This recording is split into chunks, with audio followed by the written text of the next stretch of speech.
Allez, bienvenue à toi sur cette vidéo très spéciale les amis, puisque je suis en présence d'un ami. Donc je vais laisser se présenter, mon ami Tristan. Merci d'avoir accepté cette invitation déjà. Est-ce que tu peux te présenter en quelques mots, nom, prénom, âge, profession aussi? Du coup moi c'est Tristan, 27 ans. Ah ouais, 27.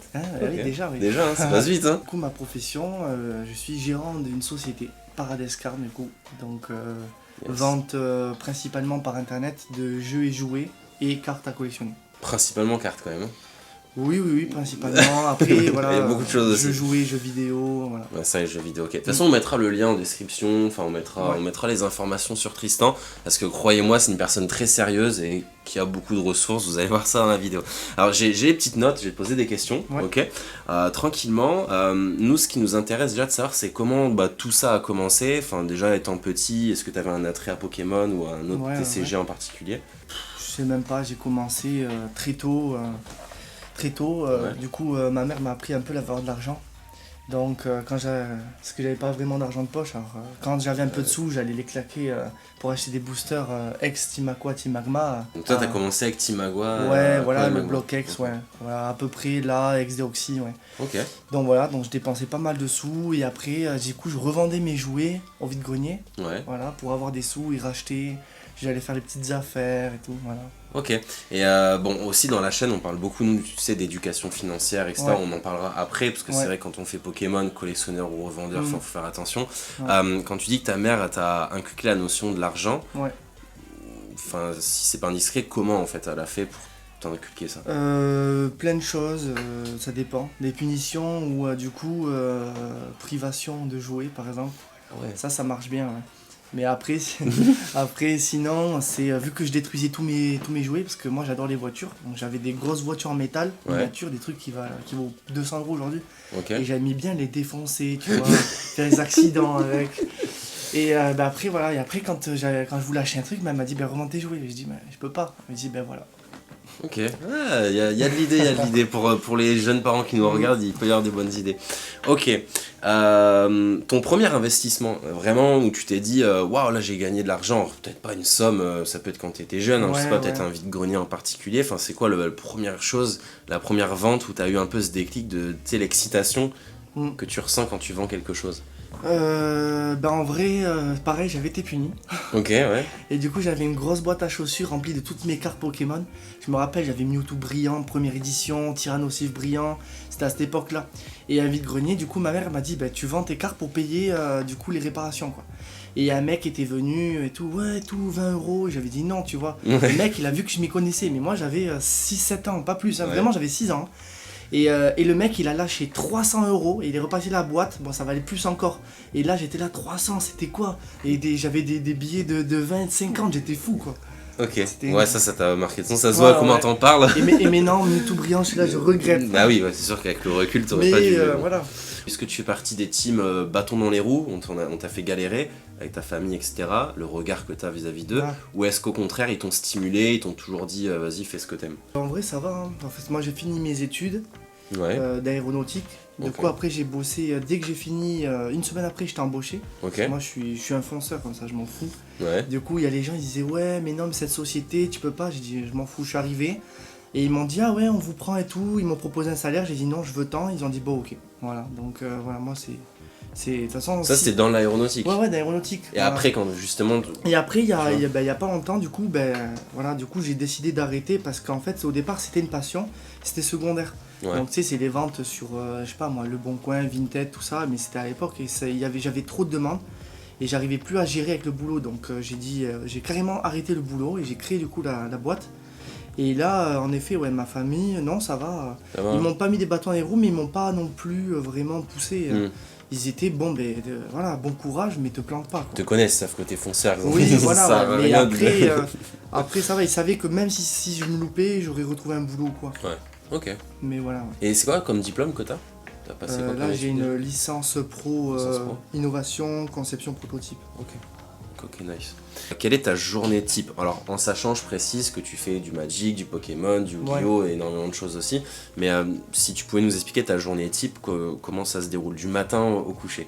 Tu m'as dit tout à l'heure, on a discuté, tu charbonnes beaucoup. C'est ça, ouais.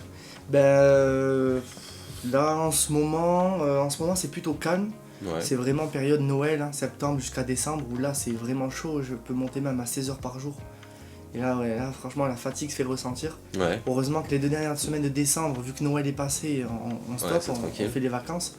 Sinon, en ce moment, journée type, j'arrive ici entre 9 et 10. Ouais. Et après, ça peut être. Moi, je m'occupe essentiellement Pokémon, donc ça peut être de la mise en vente sur Car Market ou eBay, d'un peu d'ouverture, ça dépend, en fonction de ce qu'on a, tout ça. Ok. Et après, une petite pause, même pas une demi-heure, et on continue jusqu'à au moins 20 h.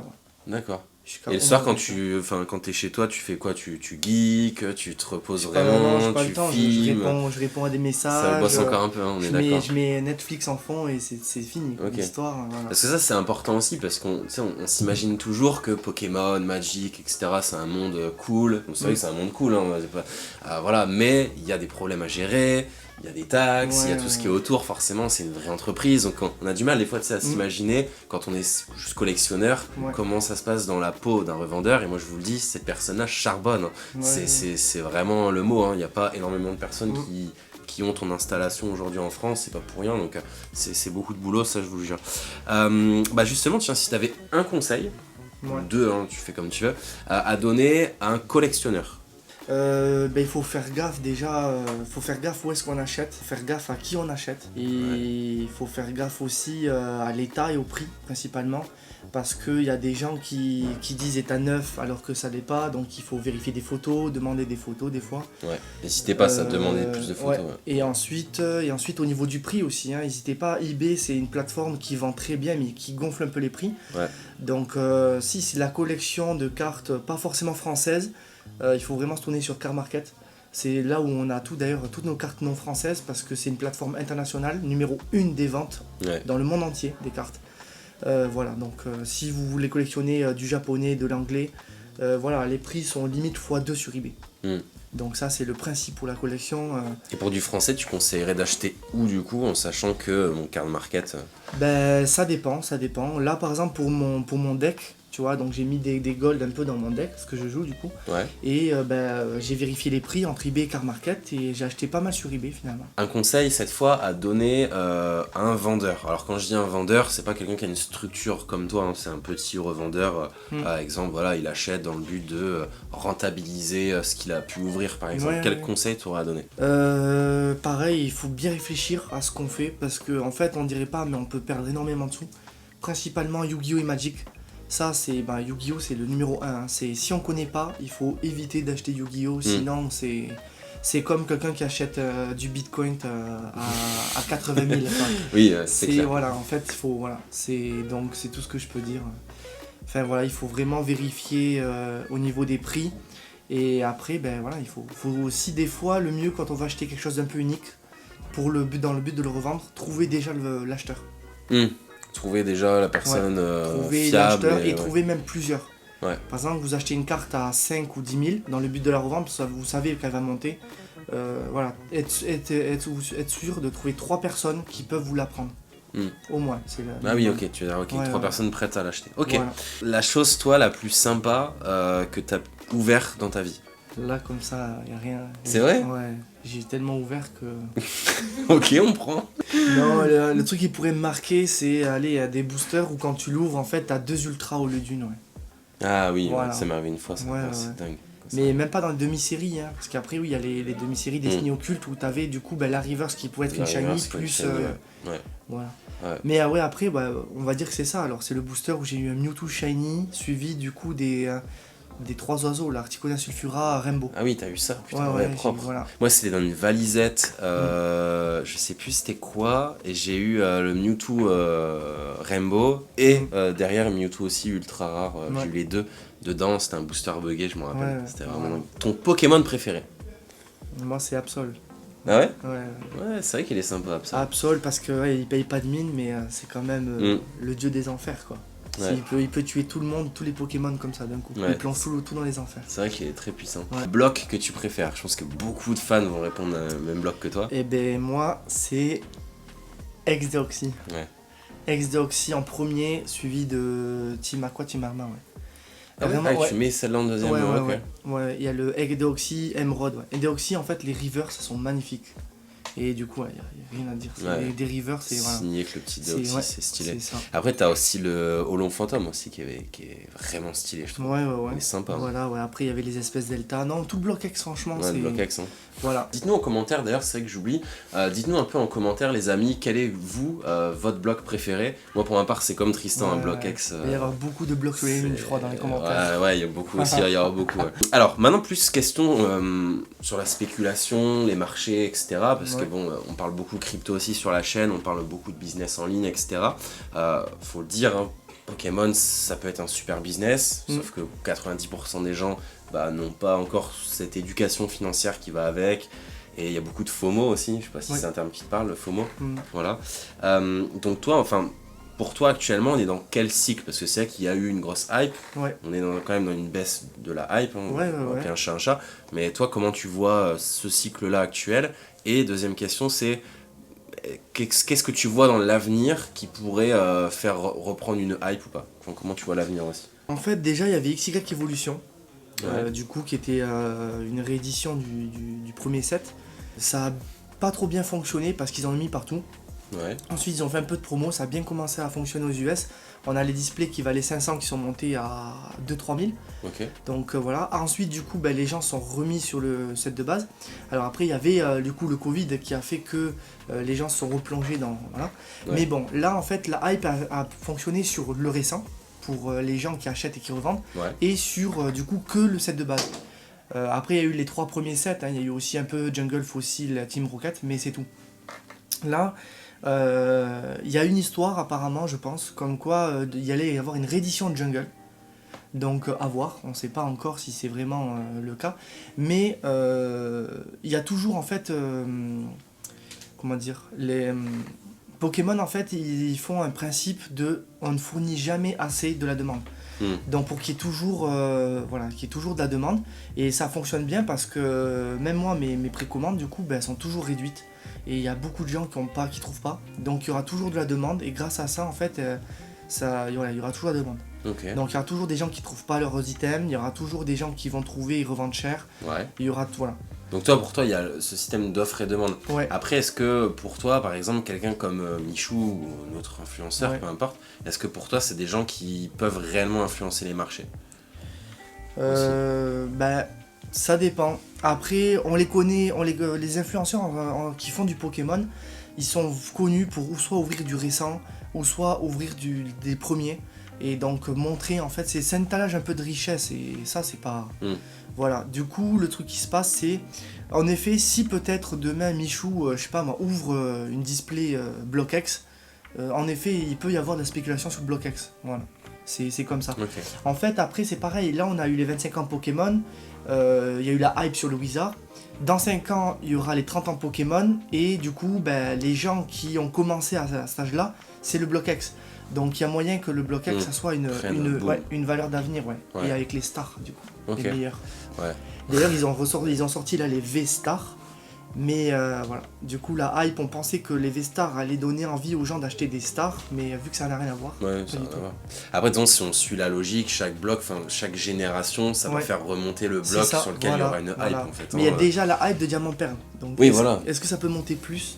C'est-à-dire que nous, quand on aura limite 70 ans, la tendance ce sera ce qu'il y a aujourd'hui en fait. C'est du soleil et lune, les boucliers, etc. Ok, alors justement, on continue là-dessus. Toi, qu'est-ce que tu conseilles en tant que jeune collectionneur, par exemple, en période de cycle bas, quand les prix sont pas chers, qu'est-ce que tu conseilles? Acheter. On a la réponse pour nous, c'est logique, mais c'est important de le dire, quand les prix sont bas, faut acheter. Après, voilà, comme je disais, il faut vraiment checker. En premier, le gros problème des collectionneurs, c'est le budget.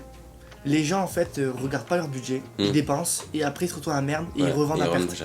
Et à perte, ils revendent à perte. Et c'est là que les gens justement éduqués se positionnent et achètent. Ensuite, si on veut vraiment acheter pour plus tard, en vrai c'est des items limités qu'il faut acheter. Donc l'ultra premium, des coffrets premium, ce genre de choses, des choses limitées.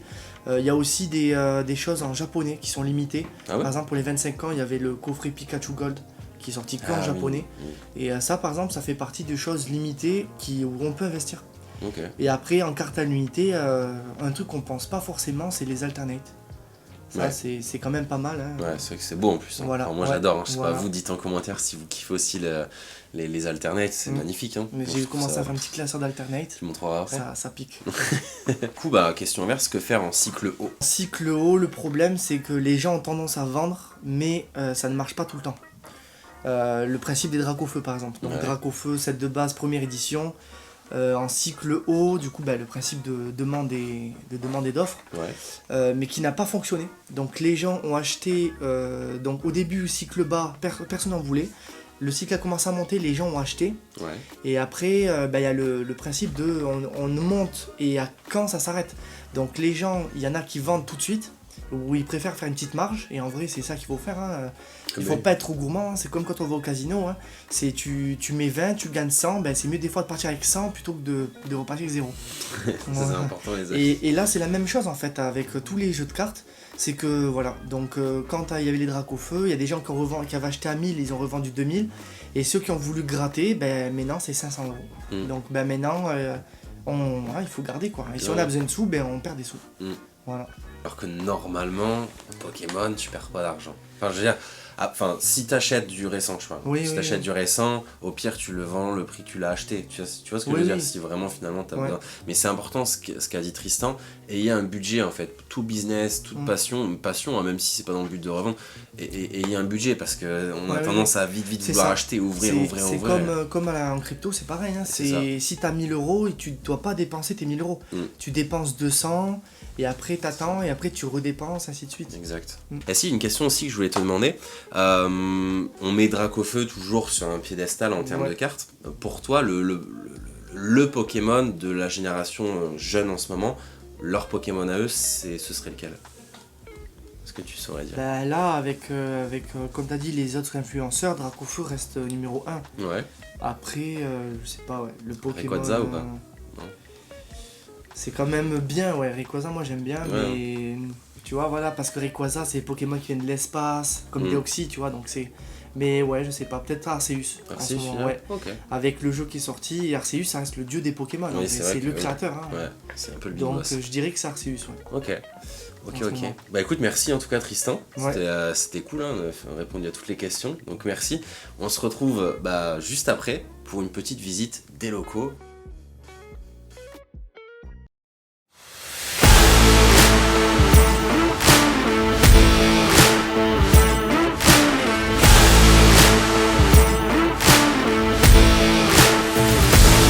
Donc là les amis, on s'apprête à voir le Graal.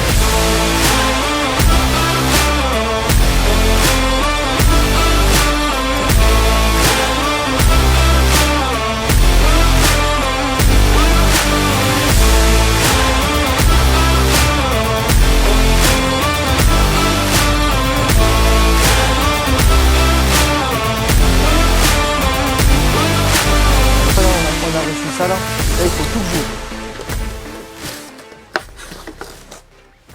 Tu vois, là j'en ai 240 à ouvrir. Mais ça attendra qu'on finisse les 90 displays EBU.